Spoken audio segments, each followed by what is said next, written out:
السلام عليكم. الفيديو ده الحقيقة مش معمول علشان خاطر موضوع معين، هو بس كده تجربة بسيطة.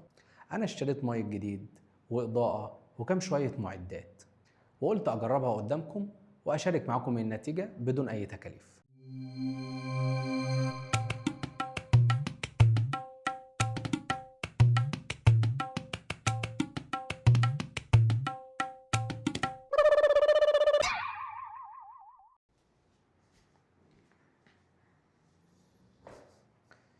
دي الحلقة الأولى ليا، والحقيقة في البداية أحب أستعين بالحديث لرسولنا الكريم صلى الله عليه وسلم لما قال: احرص على ما ينفعك واستعن بالله ولا تعجز.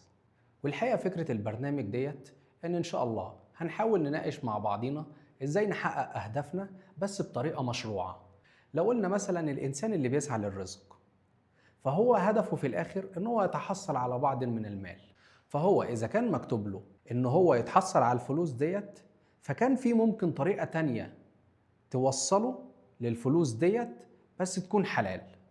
ففي البرنامج دوت إن شاء الله هنعرض عليكم قصص وحكايات، ومع بعضينا نحاول نفكر ونتأمل، وكون على يقين إن كل هدف أنا بحطه ليا في الدنيا أقدر أوصل ليه عن طريقتين: يا إما عن طريق الخير أو عن طريق الشر، يا إما بالطريق الصح أو بالطريق الغلط.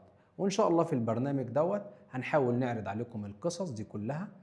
منتظر تعليقاتكم إن شاء الله، وقولوا لي رأيكم: الإضاءة كويسة، الزاوية مريحة للعين، الصوت كويس، أو تقترحوا عليا إن شاء الله طبيعة الفيديوهات اللي هقدمها لكم. دمتم في رعاية الله.